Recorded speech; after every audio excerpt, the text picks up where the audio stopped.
बिस्मिल्लाहिर्रहमानिर्रहीम। अस्सलाम वालेकुम जी, कैसे हैं आप सब? उम्मीद करती हूँ बिल्कुल ठीक होंगे। अल्लाह ताला आपको बेशुमार रहमतों और बरकतों से नवाज़े, खुश रहें, आबाद रहें, आमीन सुम्मा आमीन।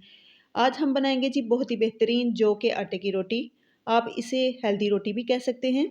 बास लोग जौ की रोटी खाना तो चाहते हैं, लेकिन उनसे जौ के आटे की रोटी नहीं बनती। जौ के आटे को गूंदने का तरीका आम आटे यानी गंदम के आटे से थोड़ा अलग है, क्योंकि इसमें ग्लूटेन नहीं होता। लेकिन अगर आप मेरे तरीके से आटा गूंदेंगे तो रोटी बहुत ही बेहतरीन सॉफ्ट और फूली फूली बनेगी।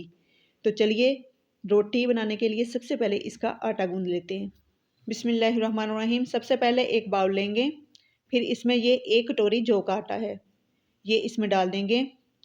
इस आटे में ग्लूटेन नहीं होता। इसकी अच्छी सी बाइंडिंग के लिए 1 खाने का चम्मच गंदम का आटा, या आप इसकी जगह बेसन का इस्तेमाल कर सकते हैं।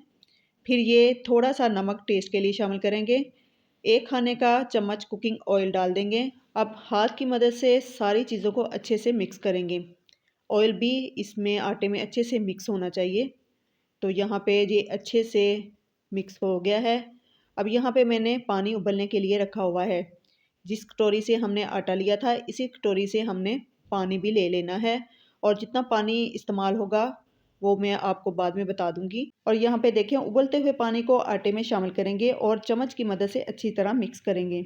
तेज़ तेज़ चम्मच चलाएंगे और इसको आटे में अच्छे से मिक्स करते जाएंगे। पानी को हम हस्बे ज़रूरत थोड़ा थोड़ा करके शामिल करेंगे, एकदम से पानी शामिल नहीं करना। जब तक ये बहुत गर्म है, इसको चम्मच की मदद से मिक्स करते जाएंगे।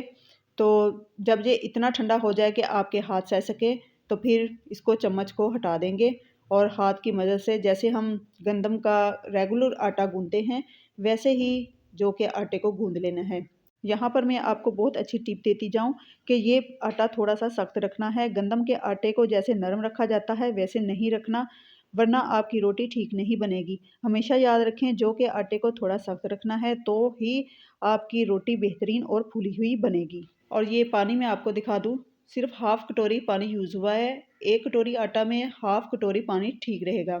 5 से 6 मिनट अच्छे से मसलेंगे। तो ये देखिए, ये बहुत ज़बरदस्त नरम सी डो की तरह हमारा आटा तैयार हो गया है। अब इसके ऊपर हाथ की मदद से थोड़ा सा ऑयल ग्रीस कर देंगे, ताकि आटे के ऊपर पापड़ी ना आए। और इसको कवर करके तकरीबन 10 मिनट रेस्ट ज़रूरी दें। 10 मिनट के बाद ये देखें, ये आटा ज़बरदस्त सेट हो गया है। अब इसके बाद जैसे हम रेगुलर पेड़ा तैयार करते हैं, बिल्कुल वैसे ही पेड़ा तैयार करना है। 2 पेड़े बना लेंगे, और ये आप देख सकते हैं माशाल्लाह से बहुत आराम से, जैसे हम गंदम के आटे से पेड़ा तैयार करते हैं वैसे ही ज़बरदस्त पेड़ा तैयार हो गया है। और इसमें कोई क्रैक भी नहीं आया है, क्योंकि हमारा आटा गूंदने का तरीका जो है वो परफेक्ट है। अब इसकी रोटी बनाने के लिए फ्लैट सरफेस पर खुश्क आटा लगाएंगे। फिर हाथों को भी और पेड़े को भी खुश्क आटा लगाएंगे। खुश्क आटा बेलते वक्त थोड़ा ज़्यादा इस्तेमाल होता है। बेलन की मदद से जितना हो सके इसको पतला कर लेंगे। जो कि आटे की रोटी बनाना दूसरे आटे से ज़्यादा आसान है, क्योंकि ये हाथों को चिपकता नहीं है। दूसरा आटा बहुत चिपकता है ग्लूटेन की वजह से। अगर आप इस तरीके से बनाएंगे तो आपके बच्चे भी आसानी इस रोटी को बना सकेंगे। तो यहाँ पे मैंने रोटी को बेल लिया है। मेरी रोटी के किनारे जो हैं वो इतने रफली तो नहीं है, फिर भी मैं इसको गोल शेप देने के लिए छुरी से थोड़ा थोड़ा सा सेट कर लूँगी। ये देखें, इस तरह से। ये स्टेप ज़रूरी नहीं है, अगर आप इसके किनारे रिमूव करना चाहते हैं तो कर लें, नहीं तो आप ऐसे भी बना सकते हैं। अब इसको बड़ी एहतियात से हम उठाएंगे, ताकि ये टूटे नहीं। और तवे को पहले से गरम करके इसको ऑयल से ग्रीस कर लेंगे। फिर ये रोटी इसके ऊपर डाल देंगे। अब रोटी को हमने मीडियम टू लो आंच पर पकाना है। जब एक साइड से अच्छे से सिक जाए तो ही इसको पलटना है, पहले इसको नहीं पलटना। तो यहाँ देखें, ये हल्की हल्की सी ट्रांसपेरेंट सी हो रही है। थोड़ी ही देर में जब ये एक साइड से सिक जाए तो बड़ी एहतियात से किसी फ्लैट चीज़ का सहारा लेकर इसको पलट दें, क्योंकि कई दफ़ा पलटते वक्त भी ये टूट जाती है। फिर यहाँ पर मैं एक जौ का पराठा बना रही हूँ, तो इसलिए मैंने इसके ऊपर मेल्टेड घी लगा दिया है। घी लगाने के बाद इसकी साइड चेंज करेंगे। और ये देखें जी, माशाल्लाह जौ के आटे का पराठा ज़बरदस्त फूल रहा है। अब इस साइड पर भी थोड़ा सा घी लगा देंगे और इसको थोड़ा थोड़ा घुमाएंगे। पराठे को अगर घुमा घुमा कर पकाएंगे तो इसके ऊपर कलर बहुत ज़बरदस्त आता है और ये अंदर से पक भी जल्दी जाता है। जैसा कि आप देख सकते हैं माशाल्लाह से पराठे के ऊपर बहुत ही ज़बरदस्त कलर आ गया है और ये अच्छे से पक गया है। जौ का पराठा तैयार है। अब रोटी बना लेते हैं। तो इसके लिए मैं ये फिर से दूसरा पेड़ा लूँगी और खुश्क आटा काफ़ी सारा लगाएंगे और हाथ की मदद से थोड़ा थोड़ा सा फैलाएंगे। हाथ की मदद से जितना हो सके इसको फैलाते जाएंगे। या फिर आप अगर आपकी प्रैक्टिस हो गई है तो आप हाथ में लेकर हल्के हल्के हाथों से इस तरह से भी थोड़ा बड़ा कर सकते हैं। बेलन की मदद से इसको फ्लैट करें और जितना हो सके इसको फैलाते जाएं। जौ की रोटी की अहमियत हम इस तरह भी लगा सकते हैं कि हमारे प्यारे नबी करीम सल्लल्लाहु अलैहि वसल्लम जौ की बनी हुई रोटी और जौ का दलिया पसंद फरमाते थे। देखें नबी करीम सल्लल्लाहु अलैहि वसल्लम ने जो जो ग़िज़ाएँ अपनी ज़िंदगी मुबारक में इस्तेमाल फरमाई हैं उनमें खैर ही खैर और शिफा ही शिफा है। कोई भी ऐसी ग़िज़ा नहीं जो आप सल्लल्लाहु अलैहि वसल्लम ने इस्तेमाल फरमाई हो और हम इस्तेमाल करें और हमें इसका कोई फ़ायदा ना हो। तो इसलिए आप इसे अपनी डाइट में ज़रूर इस्तेमाल करें। आप इस रोटी को खाकर देखिएगा, रेगुलर रोटी से बहुत ज़्यादा टेस्टी होती है और हाज़मे के लिए बहुत ही बेहतरीन है।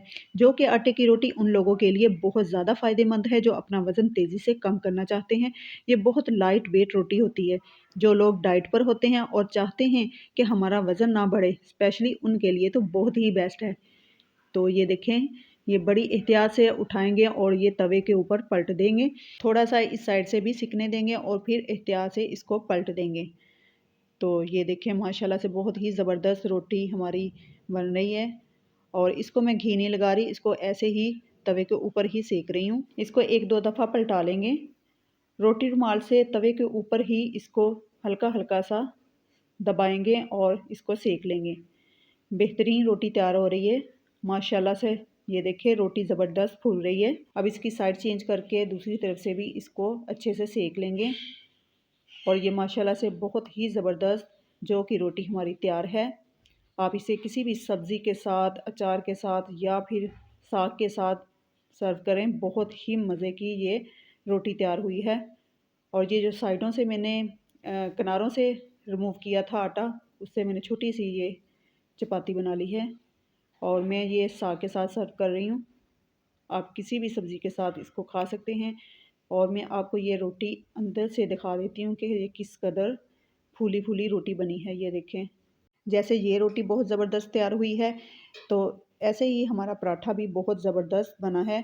तो मैं आपको चेक करवाती हूँ। ये देखें, दोनों तरफ से बेहद खूबसूरत कलर आया है और मज़े का इतना है कि ज़बरदस्त। आप इसको ऐसे ही चाय के साथ भी खा सकते हैं, सब्ज़ी के साथ या फिर अचार के साथ, तो कमाल का टेस्ट आता है। बहुत ही ज़बरदस्त पराठा तैयार हुआ है। ये देखें, ये फूला हुआ पराठा 2 लेयर्स में हो रहा है और ऊपर से बहुत क्रिस्पी है।